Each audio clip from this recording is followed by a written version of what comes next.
하나님을 통해서 사무엘 선지자를 통해서 명령을 받습니다. 아말렉 족속을 다 진멸하는 겁니다. 호흡 있는 모든 것 다 진멸하래요. 그러면 그 군대를 거느리고 지금 행진합니다. 그리고 출발할 때 이 사울 왕에게 분명한 마음의 결단이 있었을 겁니다. 내가 하나님 말씀을 대로 순종해야지, 이런 마음으로 출발했습니다.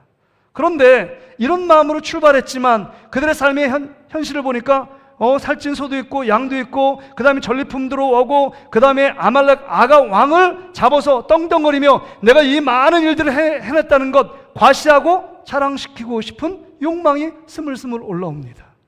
그러니까요, 하나님 말씀에 처음에 순종하기로 마음의 결단을 출발했지만 돌아올 땐 불순종의 화신이 되어 돌아오게 되었습니다. 그래서 그 일들 때문에 하나님께서 내가 너를 왕으로 세운 것을 후회하고 내가 너를 버렸다라고 말하며 그 사울왕을 대신해서 여러분 다윗을 기름 부어 세우는 장면을 보게 됩니다. 여러분, 우리의 모습이 사울왕의 모습과 여러분 다르지 않잖아요. 하나님의 말씀에 순종하길 원하고 하나님의 자녀다움을 나타내길 원하지만 우리의 삶의 현실을 보면 늘 불순종하며 죄악을 짓고 있는 우리의 실상을 발견할 수 있다는 것입니다. 왜 우리에게 이런 문제가 생길 걸까요? 우리는 어떻게 하면 순종하는 삶, 하나님의 자녀다움을 회복할 수 있는 것입니까? 오늘 본문은 우리에게 그 실마리 해결책, 솔루션을 주고 있습니다. 여기 보세요. 21절부터 23절의 말씀을 보세요. 여러분 화면을 보고 저를 따라와 주시길 바랍니다. 그러므로 내가 한 법을 깨달았노니 곧 선을 행하기 원하는 나에게 악이 함께 있는 것이라. 선을 행하길 원하는 나에게 악이 함께 있대요. 두 마음이 지금 충돌하고 갈등하고 싸운다는 것입니다.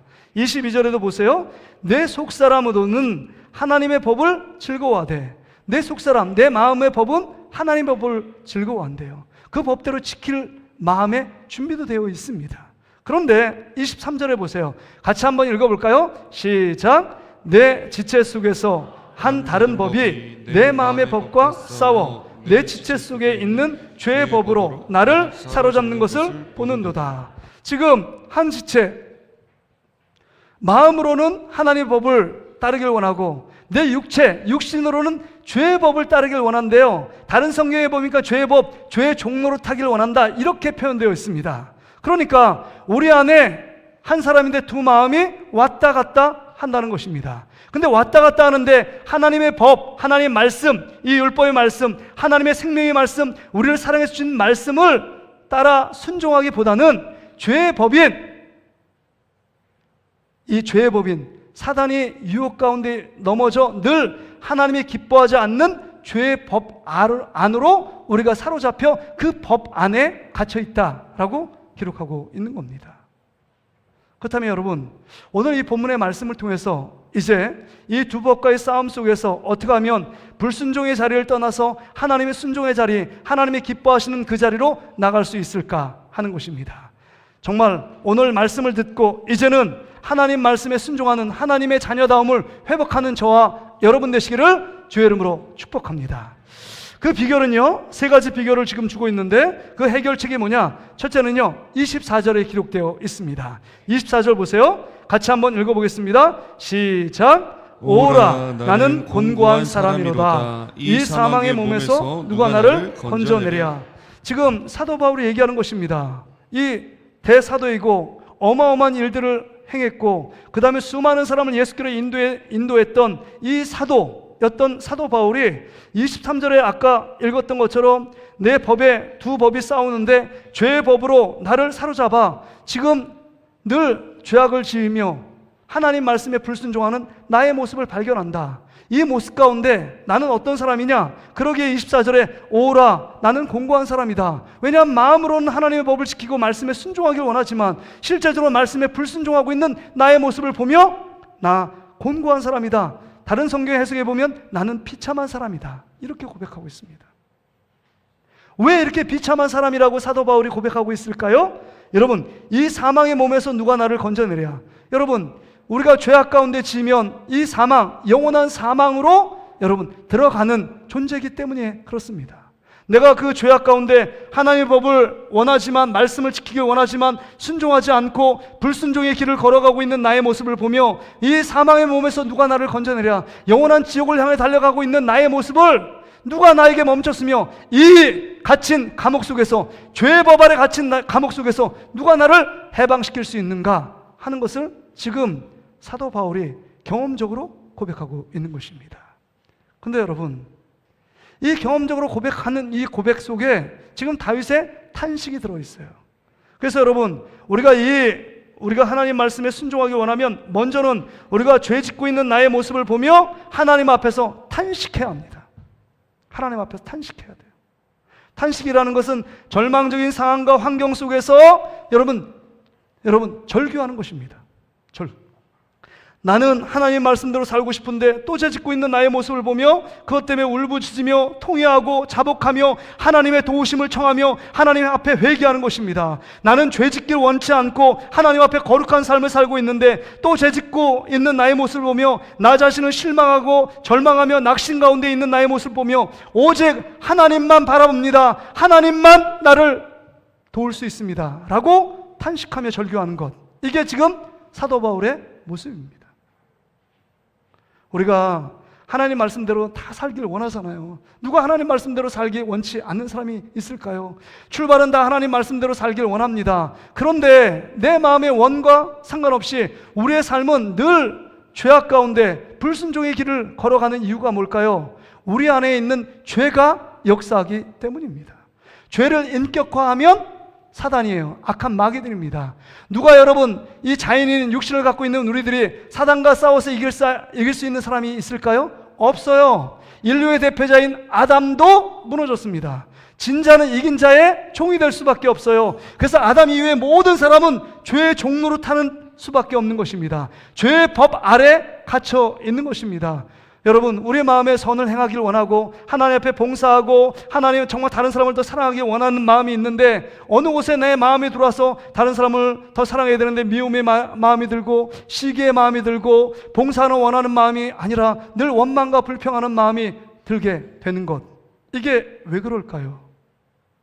우리 안에 죄가 역사하고 그 다음에 죄를 붙이기는 사단이 우리의 마음을 흔들고 있기 때문입니다. 그래서 사단이요, 여러분 가룟 유다에게 그 마음에 예수님을 팔 생각을 집어넣었다 그랬잖아요. 그러니까 우리의 안에 마음이 늘 전쟁터입니다. 여러분, 러시아와 우크라이나만 싸우는 게 아닙니다. 여러분, 이스라엘과 하마스만 전쟁이 일어나는 게 아니에요. 우리 안에 어마어마한 전쟁이 계속적으로 진행되고 있습니다. 하나님의 말씀대로 살 것인가, 아니면 하나님의 말씀을 어기며 살 것인가 하는 것입니다. 우리는 어기면서 산 적이 많았잖아요. 한두 번이 아닙니다. 한두 번이.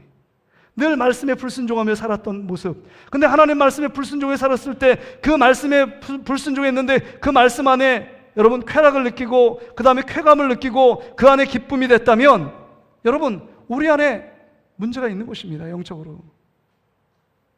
내가 하나님 말씀을 어기는데도 내 몸에 잘 맞는 옷처럼 그것이 나에게 꼭 맞는 일이고 기쁨이 되고 그 다음에 그 일을 하면 힘이 솟고 그 일을 하면 놀라운 쾌감이 생긴다. 그러면 여러분 우리 안에 예수의 영 하나님이 없는지도 모릅니다.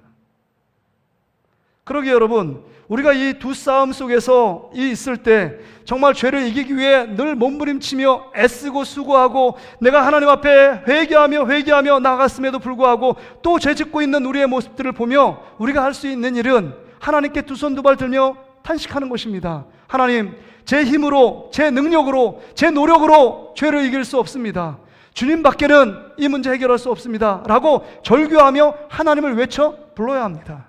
어린아이가 기저귀를 차고 있습니다. 근데 정말 자기가 그 엄마의 어떤 도움을 받는 방법은 다른 것 없어요. 막 울어 제끼는 것입니다. 오줌을 싸면 울어 제낍니다. 내가 하고 싶은 일들을 못하면 막 우는 것입니다. 아이의 특징, 울음을 통해서 어떤 엄마가 아빠가 와서 그 필요를 채워주는 것처럼 하나님 앞에 탄식하며 절규하는 것 외에는 우리가 할 수 있는 일이 없다는 것입니다. 왜요? 24절에 보면 오라 나는 곤고한 사람이다. 비참한 지경 가운데 빠졌다. 이 사망의 몸에서 지옥불을 향해 달려가고 있는 이 나의 모습을 누가 나를 건져낼 수 있겠습니까? 라고 탄식하며 절규하고 있는 사도 바울의 고백이기 때문입니다. 여러분, 이런 상황 가운데 우리가 놓여 있다는 사실을 기억해야 합니다. 그래서 여러분, 사도 바울만 이 신약에 고백한 것이 아니라 구약에 보면 이사야 선지자도 이렇게 고백합니다. 나의 상황 가운데 늘 죄짓고 내 마음에 늘 더러운 가운데 있는 나의 모습을 보며 하나님 앞에 탄식하며 외치는 절규. 이런 이사야 6장 5절의 말씀 한번 보세요.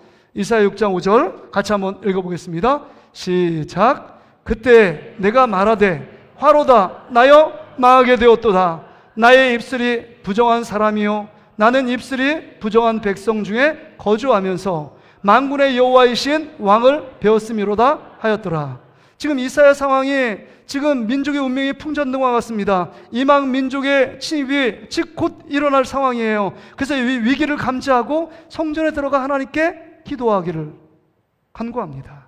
그럴 때 하나님의 임재를 경험합니다. 죄 있는 이사야가 하나님의 임재를 경험합니다. 그 임재 앞에서 고백하는 것이 화로다 내가 망하게 되었도다 라고 고백하고 있습니다. 죄 가운데 늘 죄 가운데 거하고 있는 나의 모습을 보며 망하게 될 수밖에 없는 자기의 실존적인 모습을 지금 하나님 앞에 탄식하며 고백하고 있는 것입니다. 우리의 모습이 이런 모습 아닙니까? 늘 하나님 앞에 순종하며 주님께 원하는 삶을 죄를 이기고 거룩한 모습을 살기 원하지만 죄 가운데 빠져있는 우리의 모습, 이때 우리가 여러분 여기 사도 바울처럼 오라 나는 공고한 사람이요 사망의 몸에서 누가 나를 건지려 그런 탄식과 그 외침과 절규가 우리 속에 나타날 때 우리 안에 주님의 해결책이 있다는 것입니다. 주님의 해결책이요. 우리의 이 모든 죄를 이길 수 있는 것은 예수 그리스도밖에 없잖아요. 예수 그리스도를 바라본다는 것입니다. 여러분, 은혜 받는 사람의 특징은요, 늘 오늘도 회개해도 회개할 것이 너무 산더미처럼 많고 내일도 하나님 앞에 회개하면 눈물밖에 안 나오고 회개거리 작은 일도 더 크게 회개하면서 하나님 앞에 철저히 회개하는 사람, 그 사람이 여러분 은혜 받는 사람 아닙니까? 회개에 민감한 사람이 여러분 은혜가 충만한 사람입니다. 늘 탄식과 절규와 하나님 앞에 늘 회개하며 나가는 사람, 그 사람은 하나님의 은혜를 경험한 사람이잖아요. 제가 은혜 받을 때 늘 잘하는 찬양이 있었습니다. 그 찬양은 이런 찬양이에요. 모든 것 주시는 사랑의 하나님, 죄 많은 이 몸 보답할 길 없건만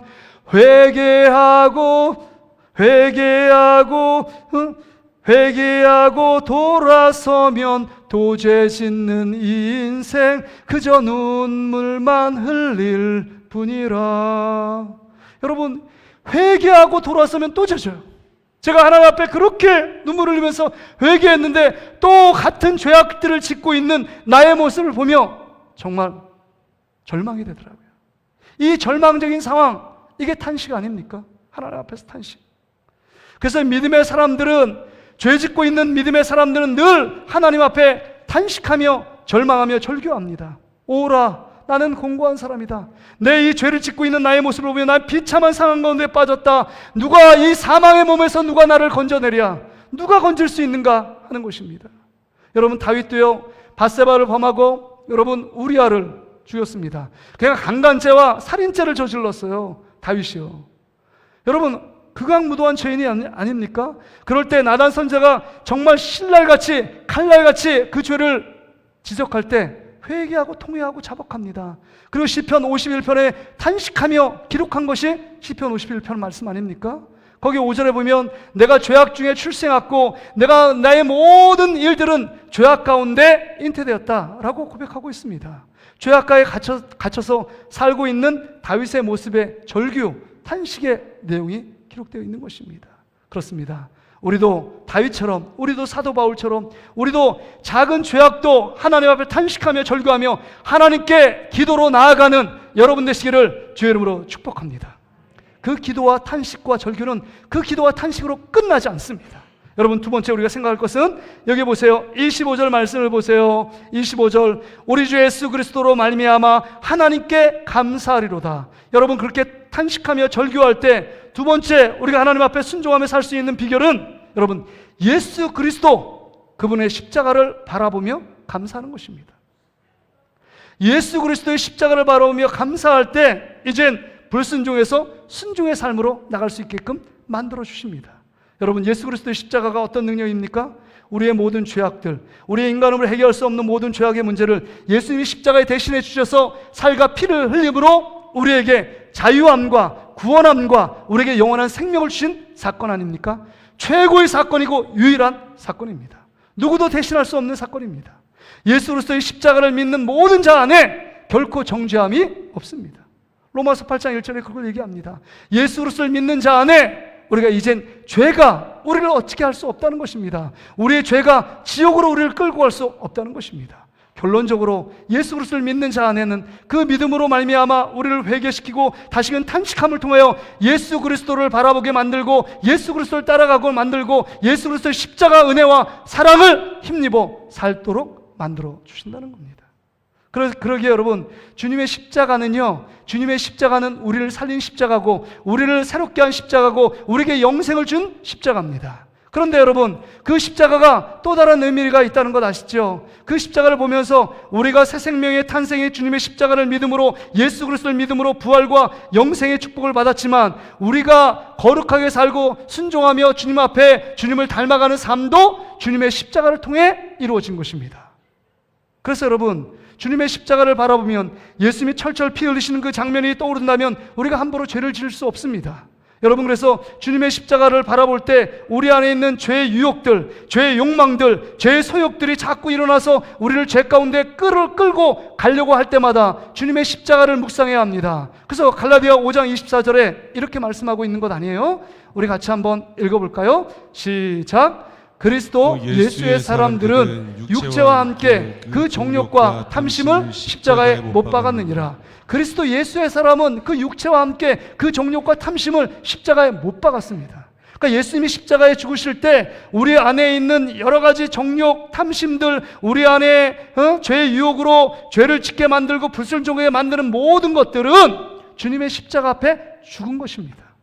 이 죽었음을 깨닫고 나가는 자 안에 여러분, 다시금 거룩한 삶을 살아갈 수 있는 원동력, 힘이 생기는 것입니다. 그러게 여러분, 예수님의 죽으심은 단번의 죽으심인데 여러분, 사도 바울이 늘 고백하잖아요. 고린도전서 15장 31절에 보면 나는 날마다 죽노라. 예수님이 죽었는데 나는 날마다 죽노라고 고백하는 이유가 뭘까요? 늘 죄의 유혹, 죄의 소욕들이 자꾸 들어오잖아요. 하나님 말씀에 하나님의 법을 따르길 원하고 순종하는 법을 있는데 그걸 원하는데 죄의 법이 자꾸 우리를 찌를 때마다 주님께 나는 날마다 이 죄의 법이 죽었노라. 주님의 십자가 앞에 죄의 종노릇하는 나 자신은 죽었노라. 사도 바울은 죽었노라. 늘 고백하며 나갈 때 어느 순간에 나도 모르게 순종의 삶을 살고 있는 사도 바울의 모습을 볼 수 있다는 것입니다. 그래서 갈라디아 2장 20절에 내가 그리스도와 함께 십자가에 못 박혔나니 그런즉 이제 내가 산 것이 아니요 오직 내 안에 그리스도께서 사시는 것이라고 말합니다. 그러니까 예수 그리스도가 내 안에 충만히 역사하여 예수가 살아가니까 우리 안에 죄악 가운데 늘 우리를 정죄하고 죄악의 나를 이끌어 불순종의 길을 가게 하는 만드는 그 모든 것들을 주님의 십자가로 승리케 하셨다는 것입니다.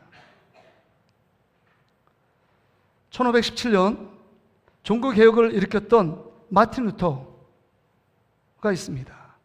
위텐베르그 성당에 그 정말 구교의 그 카톨릭의 잘못된 것들을 95개의 방법으로 촉촉히 써서 이것은 하나님이 기뻐하지 않는 일이고 하나님께 돌아가고 성경으로 돌아가야 된다, 그 기치를 들고 종교개혁을 일으켰습니다.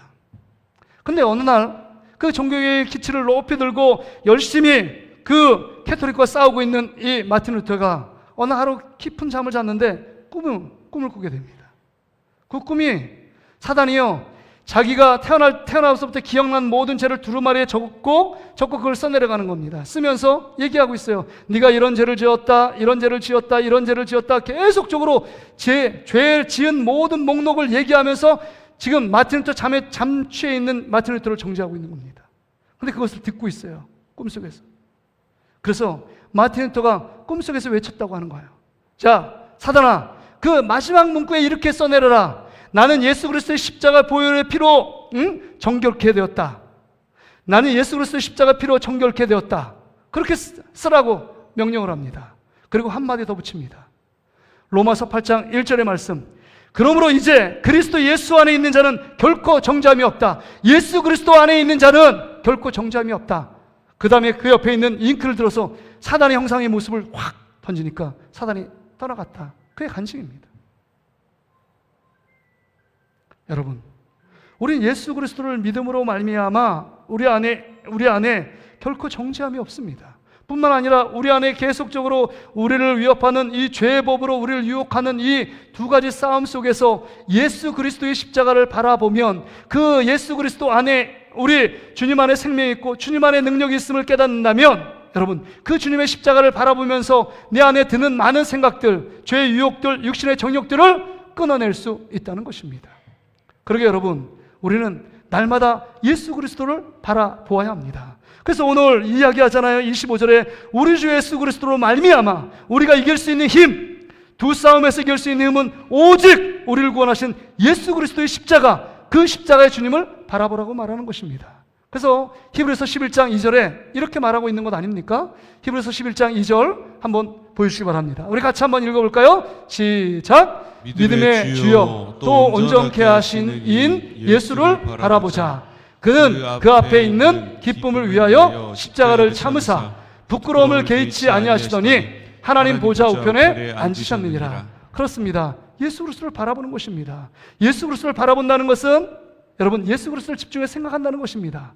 늘 예수 그리스도 그분을 생각하고 그분의 말씀을 따라가고 그분이 원하는 삶이 무엇인지를 생각하는 것, 이 예수님을 늘 바라보는 사람 아닙니까? 그래서 여러분, 우리의 눈을 픽스, 고정시키래요. 예수 그리스도께 고정시키는 것, 이게 예수 그리스도를 바라보는 것입니다.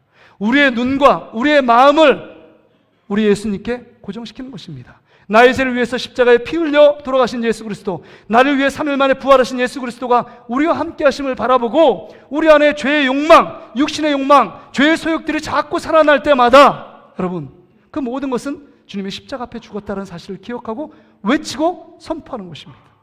그럴 때 우리 안에 이제 불순종의 자리에서 순종의 자리로 나갈 수 있는 힘과 능력이 생기게 되는 것입니다.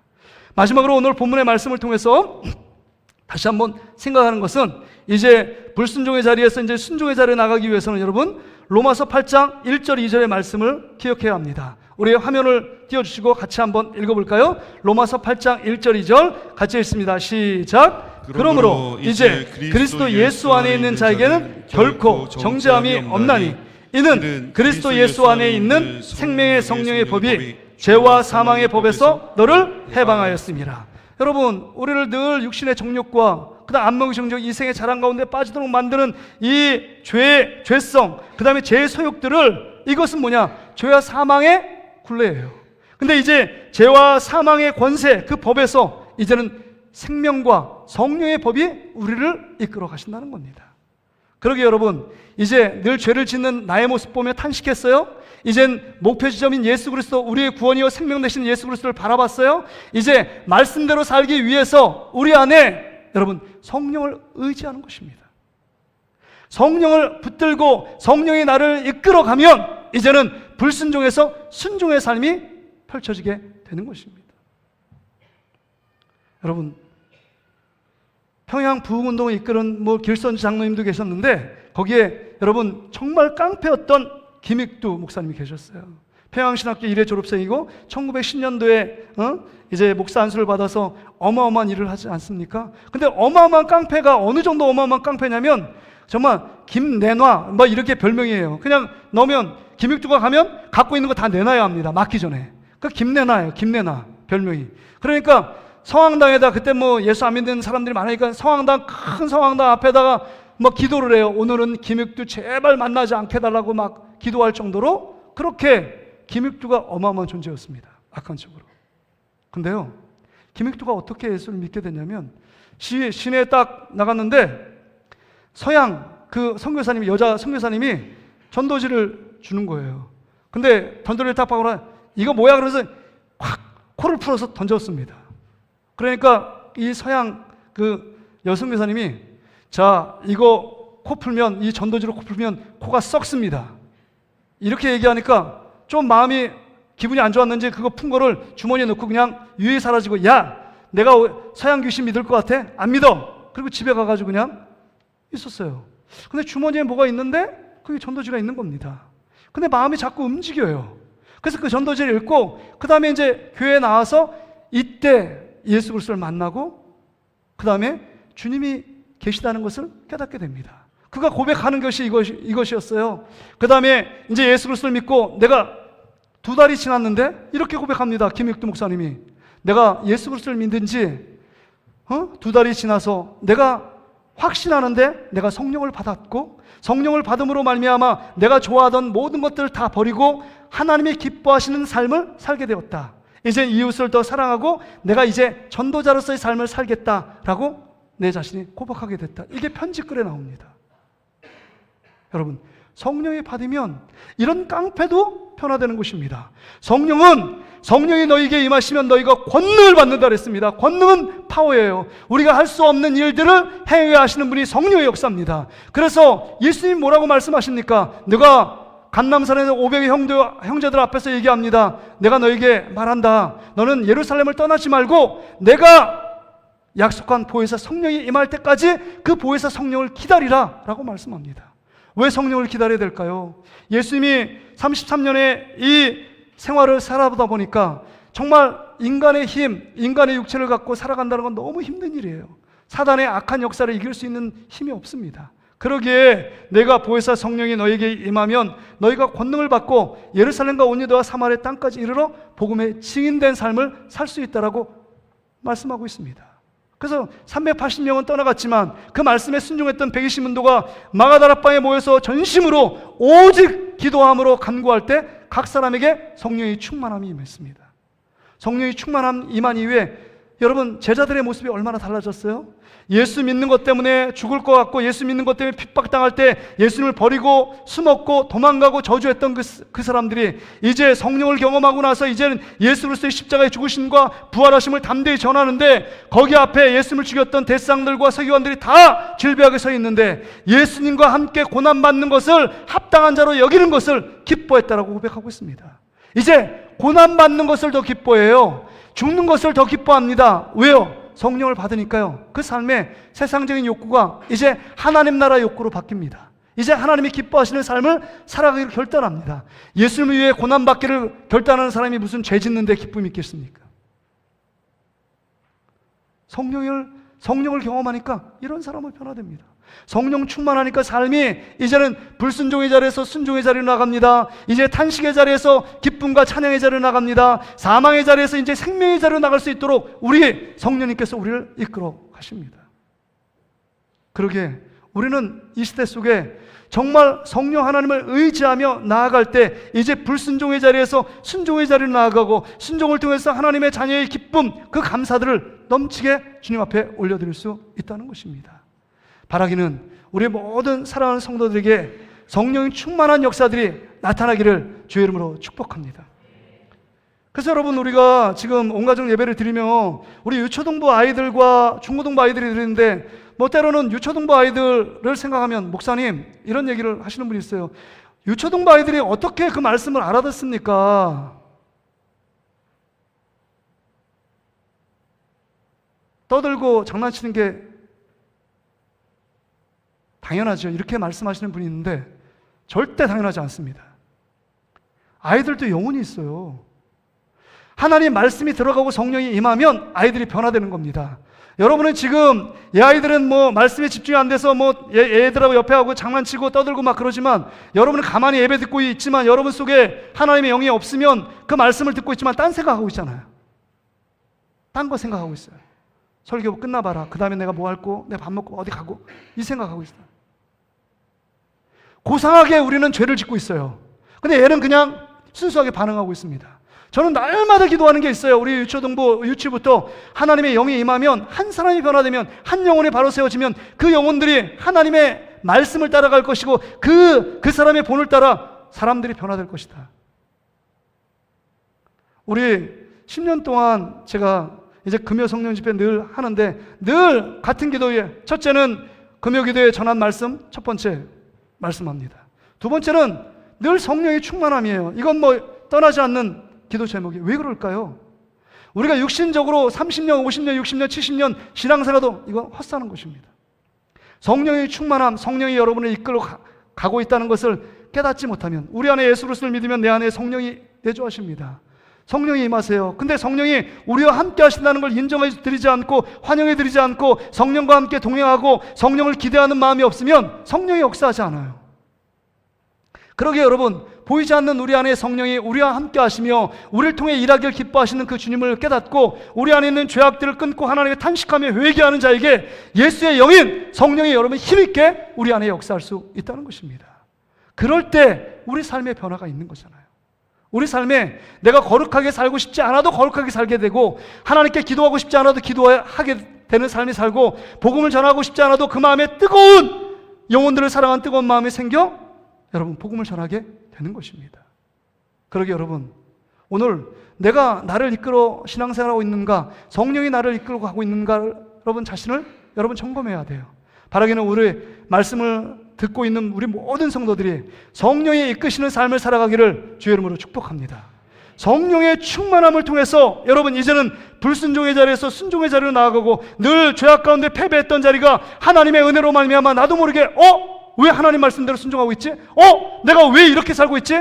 여러분 탄식이 아니라, 여러분 탄식의 자리가 아니라 이제는 감탄의 자리, 하나님이 역사하시는 그 주님의 놀라운 역사 때문에 하나님이 나와 함께 하시는구나, 성령이 나와 역사하시는구나, 나는 내 안에 예수님이 십자가 앞에 죽고 내 안에 살아계신 예수님이 나를 통해 역사하시는구나, 이걸 깨달을 때 삶이 변화가 있는 것입니다. 바라기는 오늘 우리 말씀을 듣고 있는 모든 성도들이 성령 충만을 매일마다 간구하며 그 성령 충만함을 달라고 늘 여러분 성령을 의지하며 기도하는 저와 여러분 되시기를 주의 이름으로 축복합니다. 말씀을 정리합니다. 여러분 한번 사진을 보세요. 야누스의 두 얼굴이에요. 로마 신화에 보면 여러분 두 얼굴이 있잖아요. 두 얼굴. 늘 우리는 두 얼굴을 가진 사람처럼 살고 있습니다. 내 안에 하나님의 법이 역사하든지 아니면 죄악의 법이 죄를 짓는 것을 기뻐하고 죄를 어쩔 수 없이 짓든지 하여튼 죄를 이끌이는 그 두 사람이 자꾸 싸운다는 거죠. 갈등하고 싸우고 그 다음에 전쟁이 일어납니다. 그런데 여러분, 이 모든 전쟁을 멈추는 것은 또 죄를 지었습니까? 우리는 죄 안 지고 살 수 있는 존재는 아니에요. 죄를 짓습니다. 그 죄를 짓 때마다 사도 바울처럼 탄식하는 거잖아요. 오라 나는 공고한 사람이다. 내 비참한 지경에 빠졌구나. 오직 예수 그리스도의 십자가 아니고 내가 구원을 얻을 수 있는 다른 길이 없다. 주님의 십자가를 바라보고 주님께서 다시금 순종의 자리로 나갈 수 있도록 나에게 성령의 충만함을 주셔야 한다. 성령의 충만함을 간구하며 기도하면 하나님께서 우리 가운데 성령의 충만함을 주셔서 성령이 나를 이끌어가게 되는 것입니다. 오늘 이 말씀을 꼭 기억하시고 두 싸움 속에 여러분 하나님의 법이 이기며 여러분 이제 불순종이 이기는 것이 아니라 순종이 이겨 하나님 앞에 거룩하게 주님께 여러분 삶을 드리는 저와 여러분 되시기를 주의 이름으로 축복합니다. 우리 이 찬양 하나님께 찬양 드리겠습니다.